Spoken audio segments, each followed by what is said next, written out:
Très chers frères et sœurs, nord, sud, l'est, à l'ouest, bonjour, bonjour, bonsoir. Tout ce que j'aimerais vous demander, prions pour l'Ukraine. Prions pour les pauvres Ukrainiens qui se sont retrouvés dans une guerre, dans une désolation totale à cause d'un dirigeant stupide. Donc, dont on les avait trompés pour mettre au pouvoir. Oui, l'Ukraine vit des moments très difficiles. Vous êtes encore vivant, on vous demande de signer la capitulation. C'est depuis la Deuxième Guerre mondiale. Il me semble qu'il n'y a pas eu, il y a eu des guerres et des guerres et des guerres depuis la Seconde Guerre mondiale, mais il n'y a pas eu de capitulation.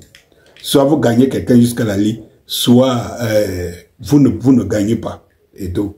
Donc l'Ukraine se retrouve au niveau de la capitulation. On soit plutôt aujourd'hui en train de regarder la manière dont il ne faut pas que Zelensky perde la face. C'est-à-dire que tout se julie maintenant entre les mots. L'Ukraine, officiellement, la Crimée sera reconnue officielle appartenant à la Russie. Les oblasts, les 4 oblasts de Donbass et tout, eh bien, il y a d'autres négociations à l'intérieur qu'on ne vous dit pas. Donc, tous ces détails, maintenant, l'Ukraine demande seulement qu'on le garantisse une sécurité à long terme. Celle qu'elle a demandé, elle ne recevra pas, n'aura pas. Les Américains ne peuvent pas rien lui garantir. Les Européens qui faisaient beaucoup de bruit non plus. Regardez maintenant les médias mainstream. C'est la désolation, la tristesse tous les jours sur le plateau. Les gens qui parlaient en bombant le sauce, en riant quand il fallait parler de la Russie et de Poutine, c'est eux maintenant qui sont dans la désolation. Vraiment, les Ukrainiens meurent et tout. Les Ukrainiens ne meurent pas plus que les Palestiniens. Désolé, ils ne meurent pas plus que les Palestiniens. Hier, encore avant-hier, il y a un bombardement massif de plus de 150 drones et plus de 46 missiles en Ukraine, et surtout à Kiev. Kiev était dans le feu et dans le sang. Désolation totale. Mais ça, cela ne nous émeut pas parce qu'en réalité, lorsque vous voyez la petite enclave de Palestine, combien de bombes, et comme vous dites que en 2 semaines et demie, Israël a envoyé autant d'obus et de bombes que la Russie l'a fait pour l'Ukraine pendant 3 mois. Vous pouvez imaginer, alors que Gaza, la Palestine et Gaza, c'est un enclave comme ça là, coincé, un enclave conçu comme un bassin. Vous pouvez imaginer l'enfer que peuvent vivre les pauvres Palestiniens, qui aussi pour défendre leurs droits. Les mêmes Européens, non, pas du tout, il ne faut pas compter sur eux. Est-ce qu'on en parle encore des centaines de morts, de destruction et tout cela? On n'en parle plus. C'est passé comme ça. On a focalisé l'actualité sur l'Ukraine et nous y sommes donc. L'Ukraine doit capituler par les mêmes personnes qui l'ont aidé, qui l'ont poussé à s'attaquer à la Russie, à bomber le torse face à la grande Russie. Morale de l'histoire, mes chers frères et sœurs, lorsque vous avez en face de vous un puissant, ne vous déshabillez pas en vous disant je bagarre avec lui parce que il y a un puissant derrière qui promet de me défendre.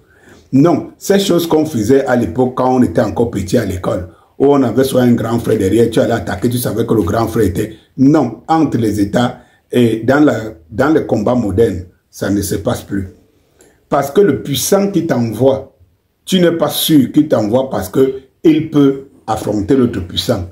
Et quand l'autre puissant là, qui t'envoie se rend compte qu'il n'arrive pas à te dominer, à dominer l'autre à travers toi, il va se retourner parce que de toute façon, tout compte fait, il faut maintenir sa puissance, il faut maintenir son rang, quitte à sacrifier tous ceux qui sont en bas. Et c'est ce que les Européens vivent aujourd'hui.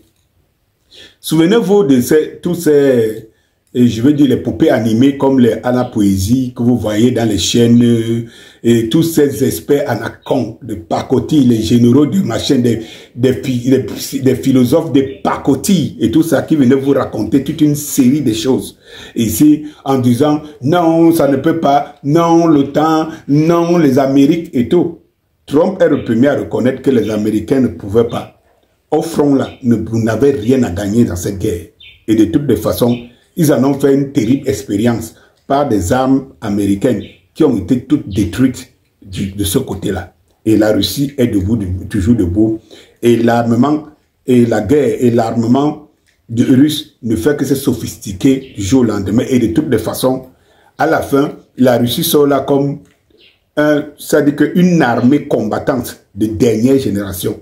C'est-à-dire que si vous savez aujourd'hui, il y a la petite armée de l'Ukraine qui reste. Mais il y a la grande armée russe, aujourd'hui, qui s'est fait une guerre d'attraction, une guerre numérique, une guerre de drones, une guerre spatiale, une guerre au sol, une guerre en tout. Ils sont équipés, ils sont préparés, ils se sont exercés en Ukraine en affrontant le temps en face. Ils ont dominé, ils n'ont rien perdu depuis que le temps s'est mis en face de la Russie. Bien au contraire, ils ont grignoté, ils ont avancé, ils ont conquis. Et maintenant, ils gagnent. Morale de l'histoire, pour la seconde fois, chers frères et sœurs, du nord au sud, de l'est à l'ouest et du centre. À grand jamais, ne vous attaquez pas à plus supérieur que vous. Bonjour.